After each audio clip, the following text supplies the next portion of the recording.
নমস্কাৰ বন্ধু বান্ধৱীসকল, মই এটা নতুন ভিডিঅ'লৈ আপোনালোকক পুনৰবাৰ স্বাগতম জনাইছোঁ। ৰং চেনেল সম্প্ৰচাৰিত হৈ থকা বকুল ধাৰাবাহিকখনৰ প্ৰমো বৰ্তমান মুকলি হৈছে। আপোনালোকে যদি বকুল ধাৰাবাহিকখন চাই ভাল পায় তেনেহ'লে ভিডিঅ'টোত এটা লাইক কৰি আমাৰ চেনেলটো ছাবস্ক্ৰাইব কৰি ল'ব। এনেকুৱা ধৰণৰ আপডেট মোক পাই থাকিবলৈ। বকুল ধাৰাবাহিকখনৰ আজিৰ খণ্ডত দেখিবলৈ পাব মন্দিৰা ঘৰৰ পৰা ওলাই যোৱাৰ পিছত অধীৰৰ দেউতাকে মন্দিৰাৰ মাকলৈ ফোন কৰিব আৰু মন্দিৰাৰ মাকলৈ ফোন কৰি এজনী বোৱাৰীৰ ওপৰতে ঘৰখনৰ সন্মান নিৰ্ভৰশীল হৈ থাকে।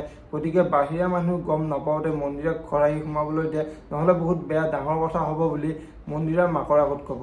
এতিয়া বাৰু মন্দিৰাৰ মাকে মন্দিৰাক অধীৰহঁতৰ ঘৰলৈ পঠাব পাৰিব নাই দেখিবলৈ পাব বকুল ধাৰাবাহিকখনৰ আজিৰ খণ্ডটিত। আনফালে আজিৰ খণ্ডত আদিৰ বন্ধুজনে আদিক ভাল পাব বিচৰা ছোৱালীজনীক তাৰ যে অদিতিৰ প্ৰতি হঠাৎ এনেকৈ মনটো সলনি হ'ব মই ভবাই নাছিলোঁ।